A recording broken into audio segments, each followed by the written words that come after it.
ఒప్పుకొందునయ్యా. హో నీ సన్నిధిలో, చేతులు పైకి చూపిస్తూ చెప్పండి, నీ సన్నిధిలో నా పాపములే ఒప్పుకొందునయ్యా. తెలుసో తెలియకు అనేకమైన పాపములు మనం చేసి ఉండగా ప్రభు సన్నిధిలో పశ్చాత్తాపంతో ఒప్పుకుందాం. నీ సన్నిధిలో నా పాపములే ఒప్పుకొందునయ్యా. నీ సన్నిధిలో పరిశుద్ధాత్మతో నన్ను నింపుమయ్యా. నీ సన్నిధిలో పరిశుద్ధాత్మతో నన్ను నింపుమయ్యా. చెప్పండి, చేతుల పైకెత్తి చెప్పండి, నీ సన్నిధిలో పరిశుద్ధాత్మతో నన్ను నింపుమయ్యా. అందరూ చెప్పాలి, చేతుల పైకెత్తి, నీ సన్నిధిలో. 21వ అధ్యాయంలో ఒకసారి మీ పరిశుద్ధ గ్రంథాలు పరిశోధన చేస్తున్నట్లయితే మత్తయి సువార్త 21వ అధ్యాయంలో ఈ మాటలన్నీ కూడా మనం చదువుకోగలుగుతాం. మత్తయి సువార్తలోను, అలాగే మార్కు సువార్తలోను, లూకా సువార్తలో కూడా ఈ మాటలు రాయబడి ఉండుట మనం చూస్తూ ఉన్నాం. యేసుక్రీస్తు ప్రభువారు 33.5 సంవత్సరాలు జీవించిన విధానం మనకు తెలిసిందే. ఈ 33.5 సంవత్సరాలలో 30 సంవత్సరాల పాటు తండ్రికి సహకారిగా ఉన్నాడు. ఎందుకంటే యూదుల ఆచారం ప్రకారం 30 సంవత్సరాల లోపు ఉన్నటువంటి ఏ వ్యక్తి కూడా బోధించటానికి, మాట్లాడడానికి అధికారం లేదు. కాబట్టి ఆ 30 సంవత్సరాల వయసు వచ్చేంత వరకు తండ్రి దగ్గర విధేయత కలిగి తండ్రికి సహకారిగా ఉన్నాడు. కేవలము 3.5 సంవత్సరాలు మాత్రమే పరలోకపు మాటలు ప్రపంచానికి పరిచయం చేశాడు. అంతేకాకుండా అనేక మందిని బ్రతికించాడు, అనేక మందికి స్వస్థతలు ఇచ్చాడు, అనేక దయ్యపు శక్తులను వెళ్ళగొట్టాడు. ఇలాగా తన పరిచర్యను స్టార్ట్ చేసి అనేక మంది శిష్యులుగా చేసుకున్నటువంటి విధానాన్ని మనందరం తెలుసు ప్రియులరా. ఈ 3.5 సంవత్సరాల వ్యవధిలో ప్రారంభంలో ఎవరు కూడా యేసుక్రీస్తు ప్రభుని నమ్మలేదు. తర్వాత కాలక్రమంలో ఆయన చేసినటువంటి అద్భుతాలు, ఆయన చేసిన ఆశ్చర్య కార్యాలు, చనిపోయిన వారిని సైతం బ్రతికించటం, దయ్యములను వెళ్ళగొట్టడం, రుగ్మతుల చేత ఉన్నటువంటి వారికి స్వస్థతను కలిగించటం, అధికారపూర్వకమైనటువంటి అనేకమైన అద్భుత కార్యాలు జరిగించటం, ఇవన్నీ ఆయనతో పాటు ఉన్నటువంటి వారు చూసి వారిలో కొంతమంది యేసుక్రీస్తునందు విశ్వాసం ఉంచినట్లుగా మనం చూస్తున్నాం. అయితే విశ్వాసం ఉంచినటువంటి వారిలో కొంతమంది యేసుక్రీస్తు ప్రభు వారిని ఆయన చేసిన దానిని బట్టి ఊరేగించారు. అదే ఈరోజు ప్రియులరా. ఎలా ఊరేగించారు, ఏంటి కార్యక్రమం, అలా ఊరేగించడానికి గల కారణం ఏంటి అనేది కూడా ఈరోజు మనం తెలుసుకుందాం ప్రియులరా. కొన్ని విషయాలు మీ ముందు ఉంచుతాను, జాగ్రత్తగా వినండి. ఇప్పుడు చదవండి వాక్య గ్రంథము నుంచి 21వ అధ్యాయము 1వ వచనము నుంచి చదువుకుంటూ వెళితే, తరువాత యెరూషలేమునకు సమీపించి వచ్చినప్పుడు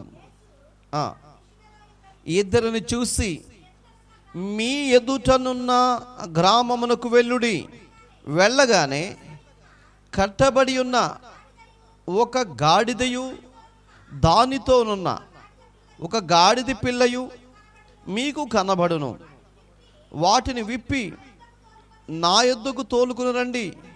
ఎవడైనా మీతో ఏమైనను అడిగిన ఎడల అవి ప్రభునకు కావలసి ఉన్నదని చెప్పవలెను.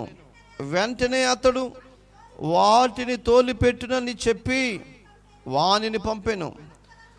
ప్రవక్త వలన చెప్పబడినది నెరవేరునట్లు ఇది జరిగెను. అదేమనగా నీ రాజు సాత్వికుడని గాడిదను పశువు పిల్లైన చిన్న గాడిదను ఎక్కి నీ యొద్దకు వచ్చుచున్నాడు. ఈ మాట మీరు అండర్లైన్ చేసుకొని పెట్టుకోండి. చిన్న గాడిదను ఎక్కి మీ యొద్దకు వస్తున్నాడు. ఈ మాట మీరు అందరు గుర్తుపెట్టుకోండి. తర్వాత చెప్పుడి. శిష్యులు వెళ్ళి యేసు ఆజ్ఞాపించిన ప్రకారము చేసి గాడిదను దాని పిల్లను తోలుకుని వచ్చి వాటి మీద బట్టలు వేయగా ఆయన బట్టల మీద కూర్చుండెను. జన సమూహములు అనేకులు తమ బట్టలు దారి పొడుగున పరచి, కొందరు చెట్ల కొమ్మలు నరికి దారి పొడుగున పరిచిరి. జన సమూహములో ఆయనకు ముందుగా వెలుచుండిన వారు వెనుక వచ్చుచుండిన వారును దావీదు కుమారునకు జయము, దానికి ఫుడ్ నోట్లో హోసన్నా, తర్వాత ప్రభు పేరట వచ్చువాడు స్తుతింపబడునుగాక, సర్వోన్నతమైన స్థలములో జయము అని కేకలు వేసిరి. ఆయన యెరూషలేములోనికి వచ్చినప్పటికీ, ఇవన్నీ చదవవసరం లేదు, అంతవరకు గుర్తుపెట్టుకుందాం. ఇక జరిగిన కథ మనం జాగ్రత్తగా విందాం ప్రియులారా. ఇక్కడ యేసుక్రీస్తు ప్రభువారు యెరూషలేములోకి వెళ్ళడానికి వచ్చాడు. యెరూషలేములోకి వెళ్ళడానికి వచ్చినప్పుడు ఆయన ఏం చెప్పాడంటే శిష్యులకి, అయ్యా ఎదురుగా ఒక గ్రామం ఉంది, ఆ గ్రామంలోకి వెళ్ళండి. ఆ గ్రామంలోకి మీరు వెళ్ళగానే ఒక గాడిద కనబడుతుంది, దానికి ఒక గాడిద పిల్ల కూడా ఉంటుంది. ఆ రెండిటిని ఇప్పి మీరు తోలుకురండి.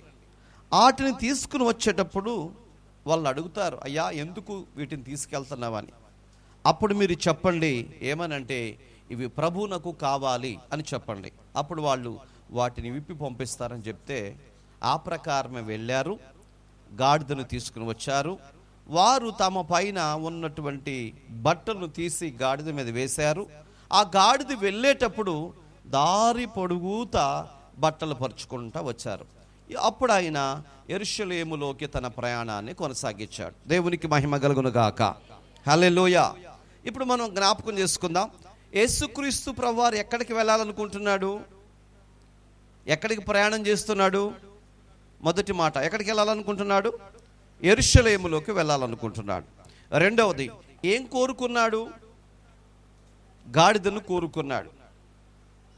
గాడిదను కోరుకున్నాడు ప్రియులారా. ఎందుకు గాడిదను కోరుకున్నాడు? ఎందుకు యెరూషలేములోకి వెళ్ళాలనుకుంటున్నాడు? ఆ తర్వాత వాళ్ళు బట్టలు పరిచారు. తర్వాత మాట మనం చూస్తే వారందరూ గట్టిగా కేకలు వేస్తూ చెట్ల కొమ్మలు నరికి రోడ్డు బారుకు వేసి దావీదు కుమారుడైనటువంటి దేవాతి దేవునికి జయము అని కేకలు వేశారు. అంటే ఆయనను ఊరేగించినట్లుగా మనం చూస్తున్నాం. ఈ కారణాలన్నీ కూడా ఎందుకు చేశాడు అని ఒక్కొక్కటిగా మనం కాస్త ఆలోచన చేయటం ప్రారంభిద్దాం ప్రియులారా. జాగ్రత్తగా మీ మైండ్ పెట్టి ఈ మాటలు వినాలని ప్రభుపేట మనం చేస్తున్నాం. మొదటిది యేసుక్రీస్తు ప్రభువారు ఎదురుగా ఉన్నటువంటి పట్టణానికి వెళ్ళి గాడిదను తీసుకురమ్మన్నాడు. గాడిదను తీసుకురమ్మనడానికి మొదటి కారణం ఏమిటంటే ప్రవచన నెరవేర్పు. చెప్పండి, ప్రవచన నెరవేర్పు. యేసుక్రీస్తు ప్రభువారు భూలోకంలో ఒక రాకమునిపే జకర్య గ్రంథములో ప్రవచనం ఉంది. ఆ ప్రవచనాన్ని చదువుకుందాం. జకర్య గ్రంథము 9వ అధ్యాయము 9వ వచనములో, సియోను నివాసులారా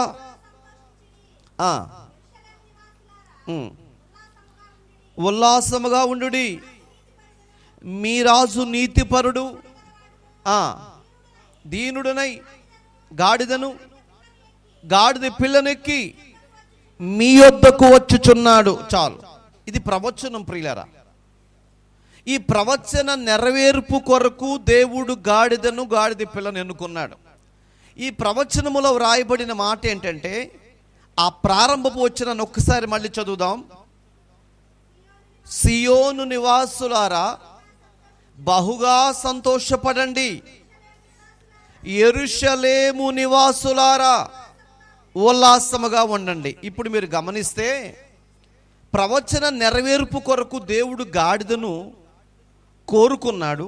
రెండవది, యెరూషలేము నివాసులతో చెబుతున్నటువంటి మాట ఏంటంటే, మీరు సంతోషంగా ఉండండి, మీ రాజు గాడిద పైన వస్తున్నాడు అని చెప్పాడు. అంటే యేసుక్రీస్తు ప్రభువారు యెరూషలేములోకి వెళ్ళటం వాళ్ళకు దుఃఖమా, బాధ? మరి ఎందుకు ఉల్లాసంగా ఉండాలి అని ప్రవచనం వచ్చింది అంటే, పూర్వకాలంలో యెరూషలేము మీదకి ఎక్కువ యుద్ధాలు జరుగుతూ ఉండేవి. యెరూషలేములో ఇశ్రాయేలు ప్రజలు ఉన్నారు, అక్కడ దేవుని ఆలయం ఉంది. పలుమారులు అనేక మంది రాజులు యెరూషలేము మీదకి వచ్చి యుద్ధము చేసి దేవాలయములో ఉన్నటువంటి విలువైన వస్తువులు తీసుకుని వెళ్ళిపోయినటువంటి విధానము బైబిల్ గ్రంథములో మనం చూస్తూ ఉంటాం. అప్పటి కాలంలో శత్రువులు ఎవరైతే ఉన్నారో వాళ్ళు గుర్రముల మీద, రథముల మీద యెరూషలేము మీదకి వచ్చి దాడి చేసేవాళ్ళు. వాళ్ళు బయలుదేరి వస్తుండగానే ఆ శబ్దము వినగానే యెరూషలేములో ఉన్నటువంటి ఇశ్రాయేలీయులకి భయం కలిగేది. ఎందుకని? మరలా యుద్ధం వస్తుంది, ప్రతిసారి మనం జయించలేం కదా. ఈసారి దేవుని మందిరములో ఉన్న ఆ ఆయుధాలు, దేవుని మందిరంలో ఉన్నటువంటి ఆ ఆభరణాలు, దేవుని మందిరంలో ఉన్నటువంటి ఉపకరణాలు ఎవరైనా దోచుకుని వెళ్ళిపోతారేమో అని భయపడుతూ ఉండేవాళ్ళు. మరొక పక్క ప్రాణ నష్టం జరుగుతుందేమో అని భయపడుతూ ఉండేవాళ్ళు. ఈ విధంగా యెరూషలేము మీదకు యుద్ధం వస్తుందంటేనే భయం కలిగేది. ఎందుకంటే అంతమంది జన సమూహం ఈ యెరూషలేము మీద అటాక్ చేస్తూ ఉండేవాళ్ళు. వాళ్ళు వస్తున్నారనగానే ఆ యెరూషలేములో కలవరం రేగేది, భయం వచ్చేది. అందుకనే ప్రవచనములో చెప్తున్నాడు, యెరూషలేము నివాసులారా మీరు భయపడాల్సిన అవసరం లేదు. ఎందుకంటే మీ దగ్గరికి వస్తున్నది కూడా ఒక రాజే. మీ దగ్గరకు వస్తుంది ఎవరు? ఒక రాజే. రాజు వచ్చినప్పుడు మీ పైన యుద్ధాన్ని ప్రకటించి మిమ్మల్ని నాశనం చేస్తానికి వస్తాడన్న సంగతి అందరికీ తెలిసిందే. అలాగే ఇప్పుడు కూడా మీ దగ్గరికి రాజు వస్తున్నాడు. కానీ మీరనుకున్నట్లుగా యుద్ధము చేయటానికి ఈ రాజు రావటం లేదు. ఈ రాజు ఎవరంటే నీతిపరుడు. దేవునికి మహిమ కలుగునుగాక. అదే మాట అక్కడ ప్రస్తావిస్తున్నాడు. యెరూషలేము నివాసులారా మీరు కలవరపడొద్దు, యెరూషలేము నివాసులారా మీరు భయపడొద్దు, మీరు చింతించొద్దు. ఎందుకంటే ఇప్పుడు మీ దగ్గరకు వస్తున్నటువంటి రాజు ఎవరంటే మీ రాజు. Praise the lord. ఇంతకు ముందు యుద్ధం చేయటానికి వచ్చిన రాజులంతా ఎవరు? యెరూషలేమును కొల్లగొట్టడానికి వచ్చినటువంటి వాళ్ళండి. ఇప్పుడు ఏ రాజు అంటే ఈయన మీ రాజు వస్తున్నాడు, మీ రాజు వస్తున్నాడు. కాబట్టి మీరు కలవరపడద్దు, ధైర్యముగా ఉండండి, సంతోషంగా ఉండండి, సమాధానం ఇవ్వడానికి వస్తున్నాడు అని ఇక్కడ చెప్తూ వచ్చాడు. ప్రియులారా, ఆయన ఎలా వస్తున్నాడని అక్కడ ప్రస్తావించబడిందంటే గాడిద పైన వస్తున్నాడు. దేవునికి మహిమ కలుగును గాక. గాడిదను దేవుడు ఎన్నుకున్నాడు. మొదటి కారణము ప్రవచన నెరవేర్పు అయితే, గాడిదను దేవుడు ఎందుకు ఎన్నుకున్నాడు అనే దాని గురించి కూడా మీకు జ్ఞాపకంలోకి తీసుకుని వస్తాను. వాళ్ళు వెళ్ళేటప్పుడు బట్టలు పరిచారు. ఎందుకు పరిచారు అనేది కూడా జ్ఞాపకం చేస్తాను. వాళ్ళు బట్టలు ఎందుకు పరిచారంటే, ఏదైనా ఒక రాజుగా ఎన్నికైనప్పుడు ఆ రాజు బయటకు వచ్చేటప్పుడు ఆ దేశపు సాంప్రదాయం ఏంటంటే బట్టలు పరుచుకుంటా అలా నడిపించుకుంటూ వస్తూ ఉంటారు. ఇప్పటికీ కూడా కొన్ని పెళ్ళిళ్ళలో కూడా జరుగుతూ ఉంటాయి. పెళ్లి కూతురు పెళ్లి కొడుకు అలా నడుచుకుంటూ వస్తున్నప్పుడు అక్కడ నడిపిస్తూ ఉంటారు. అంతేకాదు ఒక ముఖ్యమైన వ్యక్తి వస్తున్నప్పుడు నడిపిస్తూ వస్తారు. ఇంకా మీకు చెప్పాలంటే రాజకీయ మీటింగులు జరిగేటప్పుడు కూడా కారు డైరెక్ట్గా ఎక్కడ వచ్చిందంటే కార్పెట్ మీదకి వస్తుంది. ఆ కార్పెట్ మీద నుంచి నడుచుకుంటూ వస్తాడు. అది కూడా క్లాత్ లెక్కే. అంటే కింద నడవకూడదని వాళ్ళ ఉద్దేశం. కొంతమంది పూలతో బాటేస్తూ ఉంటారు. వాళ్ళు వాళ్ళకి గచ్చినట్టుగా చేస్తారు. అయితే పూర్వకాలంలో రాజులు ఎవరైనా వస్తుంటే వాళ్ళ ముందు బట్టలు పరుచుకుంటూ వెళ్ళేవాళ్ళు, ఆ బట్టల మీద నడిచి వెళ్ళేవాళ్ళు. ఇప్పుడు వస్తున్నటువంటి వ్యక్తి ఎవరు?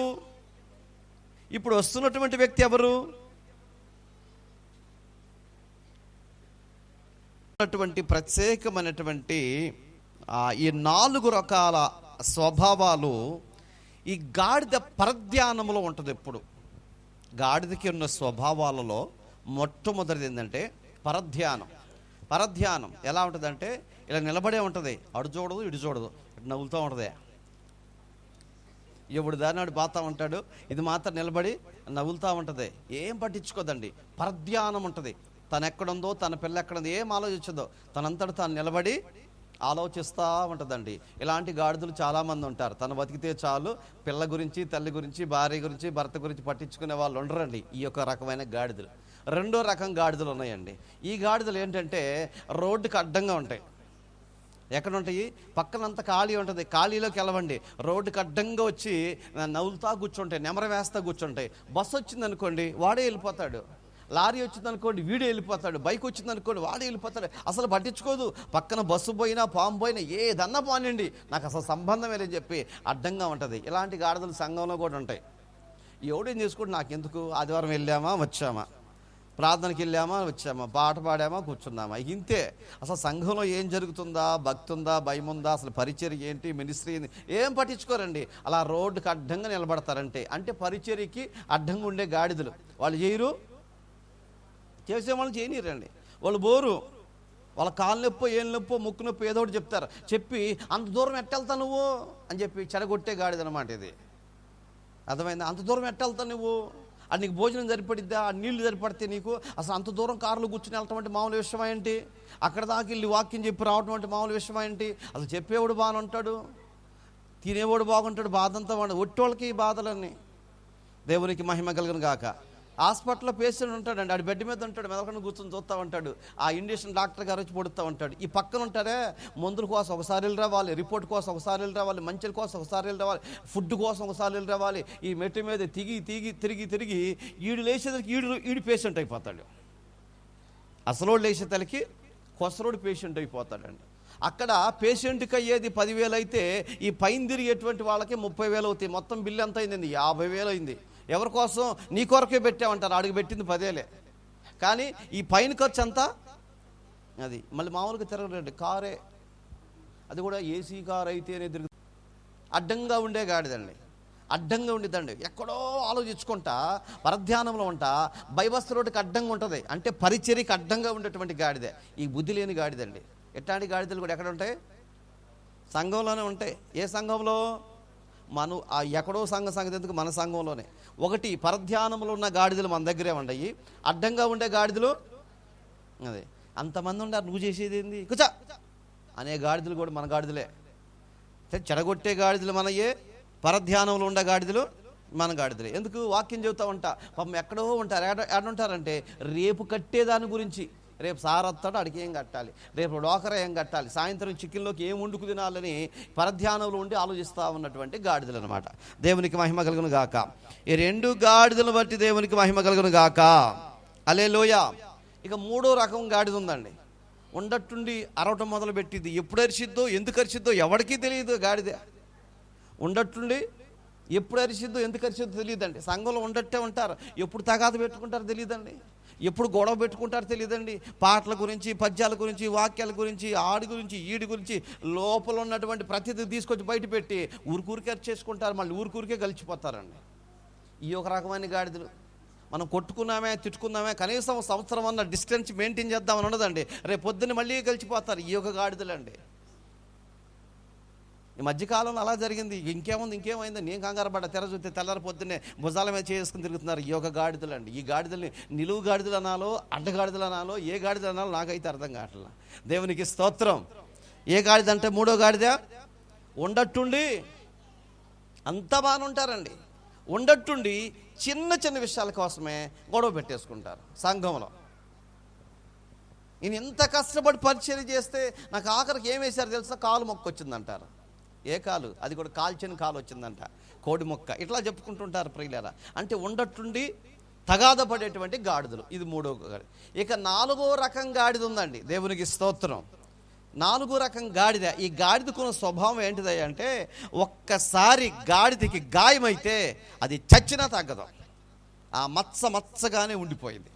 విశ్వాసి కూడా ఒక్కసారి గనక దేవుని దృష్టిలో మనం నిషేధించబడితే, లేకపోతే దేవుని దృష్టిలో త్రోసివేయబడితే, ఇక జీవితాంతం మనం దేవునికి దూరం అయిపోతాం ప్రియారా. ఆ కృప మనం మరలా తిరిగి పొందుకోలేం, ఆశీర్వాదాన్ని తిరిగి పొందుకోలేం, దేవునితో సత్సంబంధాన్ని దగ్గర తీసుకోలేం. అందుకనే దేవుడు తన చెయ్యి మనల్ని విడిచిపెట్టకుండా జాగ్రత్త పడాలి.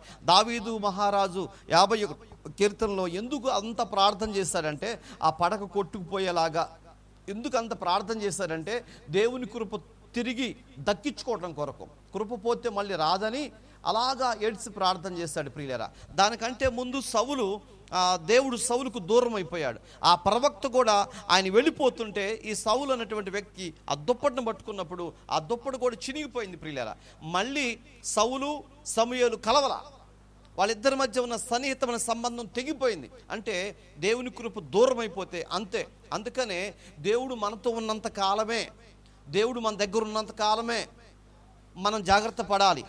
దేవుడు మనకు అవకాశం ఇచ్చినప్పుడే, బలం ఇచ్చినప్పుడు, జ్ఞానం ఇచ్చినప్పుడు, యవన కాలం ఇచ్చినప్పుడే ఇప్పుడే చేసుకోవాలి పని. ఏ పని? దేవుని పని చేసుకుని కృప సంపాదించుకోవాలి. నువ్వు ముసలోడు అయిపోయిన తర్వాత ఎక్కడికి వెళ్ళలేవు, వయసు పైబడిపోయిన తర్వాత ఎక్కడికి వెళ్ళలేవు. నీ అవయవాలు బాగున్నాయి కాబట్టి ఇప్పుడు మనం చేసుకోవాలి. అవయవ బలహీనత వస్తే మనం ఎక్కడికి వెళ్ళలేము, ఏమి చేయలేము. అంటే సమయం ఉండగానే, ఓపిక ఉండగానే, శక్తి ఉండగానే మనం ఏం చేయాలంటే దేవుని పని చేసి కృప సంపాదించుకోవాలి. దేవునికి మహిమ కలుగును గాక. అలా కాదని గాడిదలాగా ఒక్కసారి గాయమైపోతే ఇక గాడిద బ్రతకైపోయింది ప్రియులారా. దేవునికి దగ్గర కాలేము. గాడిదకున్న స్వభావాలు 4 రకాల స్వభావాలండి. ఇప్పుడు చెప్పండి, నేను గాడిదనండి అని చెప్పండి. అయ్యా అది కట్టే ఫస్ట్. ఇప్పుడు కోరుకున్నాడు. దేవునికి మహిమ కలుగును గాక. గాడిదని ఇష్టపడే వాళ్ళు ఎవరైనా ఉంటారా? గాడిదని ఎవరు ఇష్టపడరండి. దాన్ని పెంచడానికి కానీ, దాని స్వరం ఆమోహం అనేవాళ్ళు ఎవరు లేరు. దాని ముఖం చూస్తే రమ్యముగా ఉంటుంది, దాంతోపాటు ఫోటో దిగుదాం, సెల్ఫీ దిగుదాం అనుకునే వాళ్ళు ఎవరో ఉండరండి. గాడిద అయితే వద్దు, గాడిద మాంసం అయితే గాడిద మాంసం. అలాంటి ఇష్టపడినటువంటి గాడిదను నా దేవుడు కోరుకున్నాడు. నీవు, నేను, మనందరము ఈ లోకంలో ఎవరికి ఇష్టం లేదండి. మనమంటే ఎవరు మంచి కోరుకునే వాళ్ళు ఎవరు లేరండి. మన బంధువులు, స్నేహితులు, మన పిల్లలు, ఆఖరికి మన భర్త అయిన భార్య, మన రక్త సంబంధాలు ఎవరు కూడా మన మంచి కోరుకునే వాళ్ళు ఎవరు లేరండి. ఎవరు కోరుకోలేదు కాబట్టి యేసయ్య నిన్ను కోరుకున్నాడు. ఎవరు ఎన్నుకోలేదు కాబట్టి యేసయ్య నిన్ను ఎన్నుకున్నాడు ప్రియులారా. ఇప్పుడు మనం కాస్త ముందుకెళ్దాం. మొదటి మాట ఏమిటంటే, ప్రవచన నెరవేర్పు కొరకు ఈ యొక్క గాడిదను దేవుడు ఏర్పాటు చేసుకోవటం జరిగింది. రెండవ విధానం ఏమిటంటే, యెరూషలేములో జరుగుతున్నటువంటి యుద్ధాలు, అప్పటి కాలంలో జరుగుతున్నటువంటి యుద్ధాలకి ప్రజలు కలవరానికి భయపడిపోయేవాళ్ళు. కాబట్టి నేను వచ్చేది మిమ్మల్ని కలవర పెడతానికి కాదు, మీలో ఉన్న కలవరాన్ని తీసివేయటానికే ఇదిగో నేను వస్తున్నానని చెప్పి దానిని రుజువు చేయటం కొరకు గుర్రం మీద, రథం మీద రాకుండా దేవుడు గాడిద మీద వచ్చాడు. అందుకే సాత్వికుడై వచ్చాడని బైబిల్ సెలవిస్తుంది.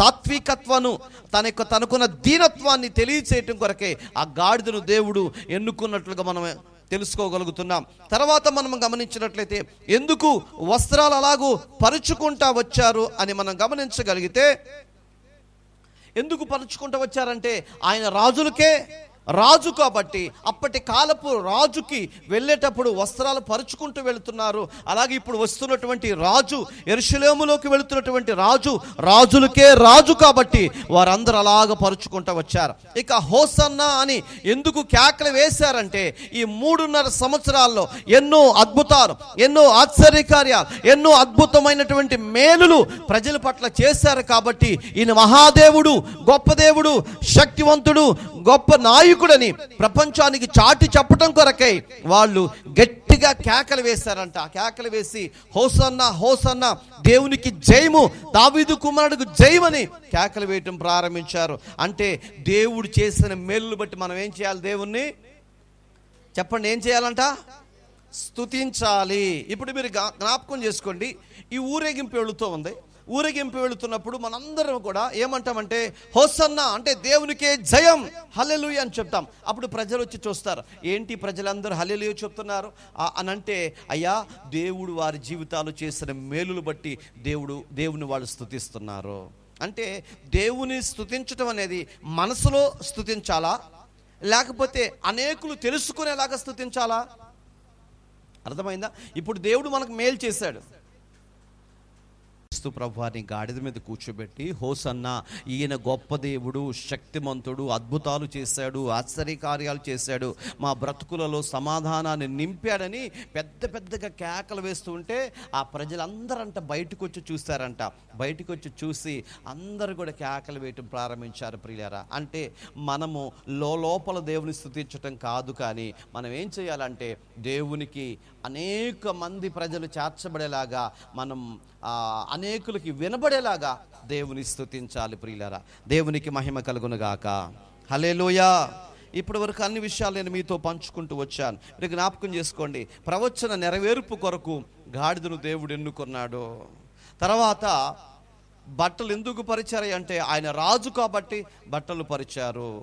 ఆ తర్వాత ఆయన ఎందుకు గాడిదను ఎన్నుకున్నాడు అంటే ఆయన వచ్చేది యుద్ధం చేయటానికి కాదు, సాత్వికుడు, సమాధానాన్ని నింపటము కొరకై ఆయన వచ్చాడు. యెరూషలేములోకి వెళుతున్నాడు. యెరూషలేములో ఉన్న కలవరాన్ని తీసివేయటానికి, యెరూషలేములకు ఒక ఆశీర్వాదకరమైనటువంటి విధానాన్ని చూపించడం కొరకే ఆయన యెరూషలేముకి వెళుతున్నాడని చెప్పాను. ఇక తర్వాత గాడిదను, కట్టబడిన గాడిద పిల్ల, ఇక్కడ రెండు విషయాలు మనకు కనబడుతూ ఉన్నాయి. ఇక్కడ ఇందాక మనం చదువుకున్నాం, కట్టబడిన గాడిదయు గాడిద పిల్లయు ఉన్నట్లుగా చూస్తున్నాం. ఇప్పుడు ఈ రెండింటిని తీసుకొచ్చారు. గాడిద పిల్ల పైన దేవుడు ఎక్కాడు. అసలు గాడిద పిల్ల మీద దేవుడు ఎందుకు ఎక్కాడు అని అంటే మనం వాక్యంలో చూస్తాం. వాక్యంలో మనం చూస్తే నిర్గమాకాండములో 34వ అధ్యాయము 19వ వచనములో ఈ మాటలు రాస్తుంటాయి. మీరు చదవవసరం లేదు, తర్వాత చదువుకోండి.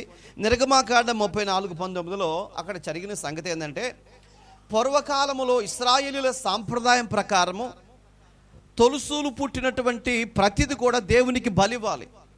తొలుసూలు పుట్టినటువంటి ప్రతిది కూడా దేవునికి బలివ్వాలి. కాబట్టి ఇక్కడ ఆ ఎదురుగా ఉన్నటువంటి ఆ గ్రామములో గాడిద ఉంది. గాడిదకి ఎవరు పుట్టారు? గాడిద పిల్ల పుట్టింది. ఈ గాడిద పిల్ల ఎవరికి ఇవ్వాలి? దేవునికి బలివ్వాలి. అయితే ఈ గాడిద అనేది అపవిత్రమైంది. ఈ అపవిత్రమైన దానిని దేవునికి బలి ఇవ్వటానికి లేదు. దానికోసమై పాత నిబంధనలో చెప్పిన మాట ఏమిటంటే, అయ్యా ఒకవేళ మీకు గాడిద ఉండి దానికి పిల్ల పుడితే ఆ పిల్ల దేవునికి ఇవ్వాలి కాబట్టి, ఆ గాడిద అనేది అపవిత్రమైంది కాబట్టి, అది దేవుడు నచ్చడు కాబట్టి, గాడిద స్థానంలో ఆ వ్యక్తి ఓ గొర్రె పిల్లను కొనాలి. గొర్రె పిల్లను కొని గాడిదకు బదులుగా ఈ గొర్రె పిల్లను దేవునికి అర్పించాలి. ఇది పాత నిబంధన కాల ప్రకారం చట్టం. ప్రియులారా, సిస్టమ్ ఇది. అయితే ఇప్పుడు యేసుక్రీస్తు ప్రభువారు అంటాడు, ఎదురు ఒక గ్రామంలోకి వెళ్ళండి, ఆ గ్రామంలో ఒక పేద వ్యక్తి ఉంటాడు, ఆయనకు ఒక గాడిద ఉంది, ఆ గాడిదకి పిల్ల పుట్టింది. ఆయన కొని, దేన్ని కొనాలి? గొర్రె పిల్లను కొని దేవునికి ఇచ్చే కెపాసిటీ అతనికి లేదు. కాబట్టి ఆ గాడిద పిల్లను తోలుకురండి అయ్యా అన్నాడు. దేవునికి మహిమ కలుగును గాక. హల్లెలూయా. గాడిద పిల్లను బయటికి తీసుకొచ్చారు. ఇప్పుడు యేసుక్రీస్తు ప్రభువారు దేన్ని తీసుకున్నాడంటే గాడిదని కాదు, గాడిద పిల్లను తీసుకున్నాడు. ఈ గాడిద పిల్లను తీసుకున్న తర్వాత ఆ యజమానుడికి ఏమి ఇవ్వాలి? గొర్రె పిల్ల ఇవ్వాలి. ఈ గొర్రె పిల్లను తీసుకెళ్ళి ఏం చేయాలి? బలివ్వాలి. అందుకనే ఈ గొర్రె పిల్లగా యేసుక్రీస్తు ప్రభువారు మారాడు. దేవునికి మహిమ కలుగును గాక. ఆ గాడిదకు బదులుగా గొర్రె పిల్ల యేసుక్రీస్తై వద గొర్రె పిల్ల అయి ఆయనే ఆ గాడిదకు బదులుగా తన ప్రాణాన్ని పెట్టాడు, ఆహుతైపోయాడు, బలైపోయాడు. ప్రియులారా, దేవునికి మహిమ కలుగును గాక. ఇప్పుడు చెప్పండి, గాడిద కొరకు తన ప్రాణాన్ని పెట్టాడు. ఆ యజమానుడు కొనుక్కోలేడని, ఆ యజమానుడు పరిస్థితి గమనించి ఆ యజమానుడి స్థానములోకి ఈ యజమానుడు వెళ్ళి ఆయన బాధను గమనించి చూసి ఏం చేశాడంటే ఆ గాడిదకు బదులుగా గొర్రెపిల్లగా మారి ఆ బలికి సిద్ధపరచబడ్డాడు. ఆయనే వద గొర్రెపిల్లైన నజరేయుడైన యేసయ్య. దేవునికి మహిమ కలుగును గాక. హల్లెలూయా. ఇప్పుడు చెప్పండి, గాడిద పిల్ల దేవునికి ఉపయోగపడుతుందా? ఉపయోగపడదా? ఉపయోగపడదు బలికి. ఎందుకంటే అది అపవిత్రమైంది. ఇందాక మనం చెప్పాను మీలో గాడిద ఎవరయ్యా అని. కొంతమంది గాడిదను ఒప్పుకున్నారు, కొంతమంది ఏం మాట్లాడకుండా కూర్చున్నారు. గాడిద అపవిత్రమైంది. ఈరోజు మనందరం అపవిత్రమైన వాళ్ళమే, పాపములో ఉన్న వాళ్ళమే, అపరిశుద్ధులమే. అంటే బలికి పనికిరానటువంటి వారమే. మన రక్తం పరిశుద్ధమైంది కాదు, మన మనస్సు పరిశుద్ధమైంది కాదు, మన శరీరము పరిశుద్ధమైంది కాదు. అంటే దేవుడు నచ్చినది కానే కాదు, అపవిత్రమైంది. మన స్థానములోకి ఒక పవిత్రమైనటువంటి వ్యక్తి రావాలి. ఆయనే యేసయ్య. ఆయన వచ్చాడు నీకు బదులుగా తన ప్రాణం పెట్టడానికి వచ్చాడు ప్రియులారా. అంటే ఇప్పుడు మనందరం ఎవరమై అంటే గాడిదలమే. దేనికి పనికిరాని గాడిదలమండి? బలికి పనికిరాని గాడిదలం, దేవునికి అర్పించడానికి పనికిరానటువంటి వారమండి. మనందరము పనికిరాము కాబట్టి మనందరి నిమిత్తం, నీ నిమిత్తం, నీ నిమిత్తం, నీ నిమిత్తం, నా నిమిత్తం, మనందరి నిమిత్తం ఇదిగో మన యజమానుడైనటువంటి యేసుక్రీస్తు ప్రభువారే గొర్రెపిల్లగా మారాడండి. దేవునికి మహిమ కలుగునుగాక. అంటే ఇప్పుడు ఈ గాడిద నిమిత్తము ఆయన ఏం చేస్తాడండి? గొర్రెపిల్లగా మారాడు. గొర్రెపిల్లగా మారి వధించబడ్డాడు. ఇప్పుడు చెప్పండి, మనందరం ఎవరమంట? చెప్పండి, చెయ్యి పైకి అది చెప్పండి. ఇప్పుడు మనందరం ఎవరము? కొంతమంది చెయ్యి ఎత్తటం లేదు. అంటే పాపము ఉంది, పాపము లేనివాడు ఆయన. మన కొరకండి ఆయన చచ్చిపోయాడండి, మన కొరకు ఆయన నలిగిపోయాడండి. మనం పనికిరాం కాబట్టి ఇదిగో యేసయ్య మన కొరకు గాడిద పిల్లగా మారిపోయాడండి. దేవునికి మహిమ కలుగును గాక. హల్లెలూయా. ఇప్పుడు చూడండి ప్రియులారా, యజమానుడికి గాడిద ఉంది, గాడిద పిల్ల ఉంది. ఓకే, ఆ గాడిద పిల్లను తీసుకొచ్చారు. గాడిద పిల్లకు బదులుగా యేసు ప్రభువే గొర్రె పిల్లగా మారాడు. ఆ గాడిద పిల్ల స్థానములో ఈయన వధించబడ్డాడు. వధించబడినటువంటి వ్యక్తే నీ రాజు, నీతిపరుడు. ఆయనే గొప్ప దేవుడు అండి. అందుకనే వాళ్ళందరూ కూడా ఈ ప్రవచనాలు తెలుసు కాబట్టి గలమెత్తి దేవుని స్తుతించారు, స్వరమెత్తి దేవుని స్తుతించారు ప్రియులారా. కాబట్టి మనమందరం పరధ్యానములో ఉన్నాం, తెలియనటువంటి పరిస్థితుల మధ్య ఉన్నాం, గాయపడినటువంటి వారుగా ఉన్నాం. ఆ 4 లక్షణాలు మనలో ఉన్నాయి. కానీ ఆ 4 లక్షణాలు ఉన్నటువంటి మనలను ఎవరు ప్రేమించరు, ఎవరు కోరుకోరు. కానీ ఒక వ్యక్తి కోరుకున్నాడు, ఒక వ్యక్తి ఎన్నుకున్నాడు. ఆయనే నజరేయుడైన యేసయ్య. నిన్ను నన్ను కోరుకున్నాడండి, నిన్ను నన్ను ఎంచుకున్నాడండి, నిన్ను నన్ను ప్రేమించాడండి. ప్రవచన నెరవేర్పు కొరకు ఆయన లోకానికి వచ్చాడు. ఈ పనికిరాని గాడిదను దేవుడు ప్రేమించాడండి. ఇందాక చెప్పాను, గాడిదకి గాయమైన తర్వాత గాయమంట మానదు. ఇప్పుడు మనం పాపులం కాబట్టి ఈ పాపముల నుంచి బయటికి తీసుకురావటానికి ఎవరి వల్ల కాదండి. అందుకని ఇప్పుడు ఏం కావాలి? మనకు బదులుగా మరణించడానికి ఏం కావాలి? గొర్రెపిల్ల కావాలి. ఆ గొర్రెపిల్ల ఏ గొర్రెపిల్ల అండి? ఏ గొర్రెపిల్ల? బైబిల్ చెప్తుంది, పశువుల యొక్కయు గొర్రెల యొక్కయు దూడల యొక్క రక్తము వలన ఏ వ్యక్తి కూడా నీతిమంతులుగా తీర్చబడరు అని బైబిల్ చెప్తుందండి. అంటే ఒక గొర్రెపిల్ల యొక్క రక్తము ద్వారా మనం నీతిమంతులుగా తీర్చబడం. మరి ఎవరి రక్తం? ఒక నీతిమంతుడు రక్తం వలన మాత్రమే నీతిమంతులుగా తీర్చబడతాం. అందుకని నీతిపరుడు యెరూషలేములోకి వస్తున్నాడని చెప్పాడండి. నీతిపరుడు యెరూషలేములోకి వస్తున్నాడు అంటే మన రాజు ఎవరయ్యా అంటే నీతిపరుడు. నీతిని స్థాపించడానికి వచ్చాడు. స్థాపించడమే కాదండి, మన బ్రతుకులను బాగు చేయడానికి వచ్చిన వద గొర్రె పిల్ల, మన జీవితాలను నిలబెట్టడానికి వచ్చిన వద గొర్రె పిల్ల. పనికిరానిటువంటి గాడిదకు బదులుగా ఇదిగో మరణించినటువంటి యేసయ్య. ఇప్పుడు అసలైన విషయంలోకి వద్దాం, జాగ్రత్తగా వినండి. మనందరం గాడిదలను ఒప్పుకున్నాం, ఓకే. మరి ఆయన తన రక్తాన్ని కార్చాడు. ఎవరి కొరకంటే మన కొరకే.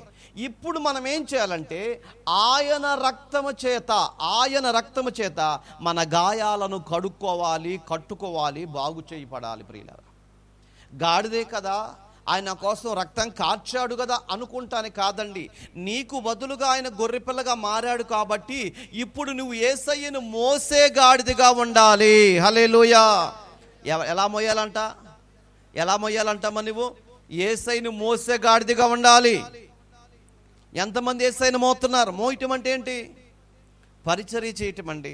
ప్రార్థన చేయటం, పరిచర్య చేయటం, వాక్యం ప్రకటించడం, పాటలు పాడటం, అనేక ప్రాంతానికి వెళ్ళటం, ప్రభువుని గురించి పరిచర్య చేయటమే ఆయన మోయటం ప్రియులారా. ఆయన మోసే గాడిదలుగా మనం ఉండాలి. ఆయన మోసే గాడిదలుగా ఉంటే నీ ముందు నేల మీద నడిపారు. నేను ఎక్కడ నడిపిస్తారండి? బట్టలు పరుస్తూ నడిపిస్తారండి. ఆ గాడిదను అలాగే నడిపించారండి. యేసుక్రీస్తు ప్రభువారు గాడిద మీద నుంచి దిగిన తర్వాత మళ్ళీ బట్టలు పరిచారా? మళ్ళీ బట్టలు పర్వాలేదండి. ఆ గాడిదకి ఎటువంటి విలువ లేదండి. ఆ గాడిద మీద యేసయ్య ఉన్నంత కాలమే విలువ. దాన్ని జాగ్రత్తగా నడిపించారు, ఏ ముళ్ళు గుచ్చుకోకుండా చక్కగా నీట్గా నడిపించారు. దానికి కావలసినవన్నిటిని సమకూర్చారు ప్రియులారా. అవును, యేసయ్యను నువ్వు మోసినంత కాలం, యేసయ్యను నువ్వు ఎత్తుకున్నంత కాలం నీకేది లోటు లేకుండా ఉంటుంది ప్రియులారా. యేసయ్యను ప్రక్కన పెడితే నీ బ్రతుకే భారం అయిపోయింది. యేసయ్యకి దూరం అయిపోతే నీ బ్రతికే భారం అయిపోయింది. ఎవరు మనలా నిన్ను లెక్క చేసే వాళ్ళు ఉండరండి. దేవునికి మహిమ కలుగును గాక. మొయ్యాలి. యేసయ్యను మోసేటప్పుడు కొంచెం భారమైన మోత్తమే, అది దేవుడు చూస్తాడు, మనుషులు కాదు. మనుషులు చూడరండి ఎప్పుడు, కానీ దేవుడు చూస్తాడు. నీ ప్రతి భారాన్ని దేవుడు చూస్తాడు. నువ్వు ఎంత మోస్తావో అంత చూస్తాడు. అసలు నువ్వు చచ్చిపోతావు, నీకు ఏదైనా ఉంటే గబక్కన కార్యక్రమం కానిచ్చేయి అంటే, కానిచ్చడం అంటే పిల్లలకి ఏమైనా అప్పచెప్పాలంటే మొత్తాన్ని అప్పచెప్పేసేయి అని చెప్పి దేవుడు చెప్పేశాడు. చెప్పేసిన తర్వాత ఈ ప్రవక్త మెల్లిగా తిరిగి వెళ్ళిపోతున్న తెలికే ఈ ఇజకి అనే వ్యక్తి వెంటనే గోడ తట్టు తిరిగి ఏడవడం ప్రారంభించాడు. దేవా, నేను పరిచర్య చేశా కదా, నిన్ను మోసాను కదా, అది ఒకసారి గుర్తు చేసుకోయ్యా అని ప్రార్థన చేస్తే దేవుడు వెంటనే జ్ఞాపకం చేసుకొని, ఈ పిల్లోడు నన్ను మోసాడు కదా, నా కోసం పరిచర్య చేశాడు కదా అని చెప్పి మళ్ళీ ఆ ప్రవక్తతో చెప్పాడు. ప్రవక్త, మళ్ళీ నువ్వు వెనక్కి తిరిగి వెళ్ళి అదిగో అతని కన్నీళ్లు నా దగ్గరకు వచ్చినాయి, అతని బాధ నేను చూస్తాను, అతన్ని నేను జ్ఞాపకం చేసుకున్నాను, అతనికి 15 సంవత్సరాలు ఆయుష్ని ఇస్తున్నానని చెప్పాడు. దేవునికి మహిమ కలుగును గాక. ఏమిచ్చాడు దేవుడు చెప్పండి? ఇప్పుడు చెప్పండి, అందరు నాయకు చూడాలి. దేవుడు ఏమిచ్చాడు ఆయనకి? ఆయుష్యేనా? అదే ఆయుష్ అన్న నీకు విలువ. ఆయనను మోస్తే నీ జీవితం కట్టబడుతుంది. ఆయనను మోసే వ్యక్తిగా మనం ఉన్నంతకాలం ఎంత దూరమైన వెళ్ళిపోతాం ప్రియులరా. చూడండి, ఆయన మోసినంత కాలము, అసలైన విషయం చెప్తాను వినండి, ఆయన మోసినంత కాలం అంట నీ చుట్టూ దేవదూతలు ఉంటారు. దేవునికి మహిమ కలుగును గాక. హల్లెలూయా. ఇప్పుడు చూడండి, గాడిద వెళుతుంది, గాడిద పైన యేసయ్య ఉన్నాడు, బట్టలు పరుచుకుంటూ వెళ్ళారు. అటువైపు ఇటువైపు ఎవరున్నారు? ఎవరున్నారు? మనుషులు ఉన్నారండి. ఇక్కడ మనం బైబిల్ చదివాం, ఆయనకు ముందర జనం ఉన్నారు, ఆయనకు వెనకమాల జనం ఉన్నారు, అటువైపు ఇటువైపు బారుకున్నారండి. అందరు బారుకున్నారు. అంటే మధ్యలో నడిపించబడుతున్నావు. అంటే యేసయ్యను గనక నువ్వు మోసే వ్యక్తిగా నీ ఉండగలిగితే నీ చుట్టూ దేవుడు తన దూతలు పెడతాడు, వారి మధ్యలో నిన్ను నడిపిస్తాడు. అదే మాట కీర్తన గ్రంథములు అంటాడు, నీ పాదములకు రాయి తగలకుండా వారు నిన్ను ఎత్తి పట్టుకుంటారు. ఇప్పుడు గాడిదకి దెబ్బ తగలకుండా ఏమేశారు? ఇక్కడ ఏమేశారండి? బట్టలు పరుచుకుంటూ వెళ్ళారండి. తనక పాదాలకు ఏమి ఇబ్బంది కలగకుండా. అంటే ఒకవేళ రాళ్ళు వచ్చినాయి అనుకోండి, రాళ్ళ మీద బట్టలు వేస్తారా? కాదు, రాళ్ళన్నీ పక్కకు అటు ఇటు ఏరేసి చక్కగా దుప్పటిపరిచారు. ఆ తర్వాత దుప్పటి పైన లేత ఆకులు తీసుకొచ్చేసారండి. దేవునికి మహిమ కలుగును గాక. ఆకుల మధ్య వెళుతుంటే దానికి ఎటువంటి ఇబ్బంది లేదండి, ప్రశాంతంగా వెళుతుంది. యేసయ్యను నువ్వు మోస్తూ ఉంటే నీ కొరకు దేవుడు మార్గాన్ని సిద్ధపరుస్తాడు. ఇదిగో అక్కడ సిద్ధపరిచాడు. చూడండి, అరణ్యములో 40 సంవత్సరాల పాటు వాళ్ళు నడుస్తుంటే మార్గాన్ని సిద్ధపరిచాడు. ఎండ దెబ్బ తగలకుండా, వెన్నెల దెబ్బ తగలకుండా దేవుడు ప్రకృతిని తనకిష్టం వచ్చిన టైంగా, తనకిష్టం వచ్చే రీతిగా మార్చేశాడు. నీళ్ళు ఇచ్చాడు, తినడానికి ఆహారం ఇచ్చాడు, భద్రత ఇచ్చాడు. 40 సంవత్సరాల పాటు వాళ్ళని నడిపించలేదా? దేవునికి మహిమ కలుగును గాక. ఈరోజు ఆయన మోసే వ్యక్తిగా నీ ఉండగలిగితే, అది ఎంత కష్టమైన ఎంత భారమైన ఆయన మోసే వ్యక్తిగా నీ ఉండగలిగితే నీ జీవితం కూడా అద్భుతంగా మార్చబడుతుంది ప్రియులారా. జీవితం అద్భుతంగా మార్చబడుతుంది. ఆయన ఎప్పుడు కూడా నీకు భారం కాడండి. నువ్వు అనుకోవచ్చు, నేనేమో చిన్న గాడిదని యేసయ్య పెద్ద భారం పెట్టాడు నాకు అనుకుంటున్నావేమో. అది పెద్ద భారం ఎప్పటికీ కాదు. నువ్వు చేయగలిగినంత మాత్రమే దేవుడు చేపిస్తాడు. అది నేను చేయలేను, అది నేను అంత ఒక్కడిని నేను లైట్లు కట్టలేను, ఒక్కడిని సౌండ్ సిస్టమ్ పెట్టలే, మనం అప్పుడప్పుడు అనుకుంటూ ఉంటామండి. అది నీకు ఎప్పుడు భారం కాదండి. ఎందుకంటే తన దూతల్ని కాపలా ఉంటారు తెలుసా నీకు. దేవుడు తన దూతలు కాపలా పెడతాడు కాబట్టి ఏది నీకు భారం కాదు. భారం కానీడు దేవుడు. పని చేయటం నీ పని అయితే దాన్ని నడిపించడం పరిశుద్ధాత్మ దేవుని వంతు. దేవునికి మహిమ కలుగును గాక. హల్లెలూయా. అంటే ఈరోజు మనందరం ఎలా ఉండాలి తెలుసా అండి? యేసయ్యను మోసేవారుగా, యేసయ్యని ప్రపంచానికి చాటి చెప్పేవారుగా ఉండాలి. అందుకనే హోలీ గాస్పెల్ మినిస్ట్రీస్ అనేది స్థాపించబడింది ప్రియులారా. దానిలో మనం ప్రతి ఒక్కరూ ఒక సభ్యులుగా ఉండాలి. యేసయ్యని మొయ్యాలి, ప్రపంచంలోకి సువార్త వెళ్ళాలి, అనేకులకు దేవుని వాక్యాన్ని ప్రకటించాలి, అనేకులు దేవుని వద్దకు నడిపించబడాలి. ఆ భారం మోసే వ్యక్తులు నీవు కూడా ఉండాలి. అప్పుడే నీకు క్షేమము, అప్పుడే నీకు ఆనందము. ఎందుకంటే ఆయన నీ రాజు, నీతిపరుడై రాబోతున్నాడు. దేవునికి మహిమ కలుగును గాక. హల్లెలూయా. అనేక సంగతులు మీకు జ్ఞాపకంలోకి తీసుకుని వచ్చాను. దేవుని చిత్తమైతే మరికొన్ని విషయాలు తర్వాత మనం జ్ఞాపకం చేసుకుందాం. ఇప్పటి వరకు చెప్పాను ప్రవచన నెరవేర్పు కొరకు. అలాగే గాడిద మీద ఎందుకు వెళ్ళాడయ్యా అంటే ప్రవచన నెరవేర్పు. రెండవది ఆయన సాత్వికుడై వస్తున్నాడు. మూడవది ఏంటయ్యా అంటే గాడిదకు బదులుగా గొర్రెపిల్లగా మారినటువంటి యేసుక్రీస్తు ప్రభువారు యెరూషలేములోకి నెమ్మది ఇవ్వటం కోసం, ప్రశాంతత ఇవ్వటం కోసం ఆయన వెళ్ళినట్లుగా మీకు జ్ఞాపకంలో తీసుకుని వచ్చాను. ఈరోజు ఆయన మోసే గాడిదగా ఉండాలని చివరిగా చెప్తూ ఉన్నాను. అలా ఉందాం, ప్రభు కృప సంపాదించుకుందాం. తల్ల వంచండి, ప్రార్థన చేసుకుందాం. తల్ల వంచండి, కళ్ళ మూసుకోండి, ప్రార్థన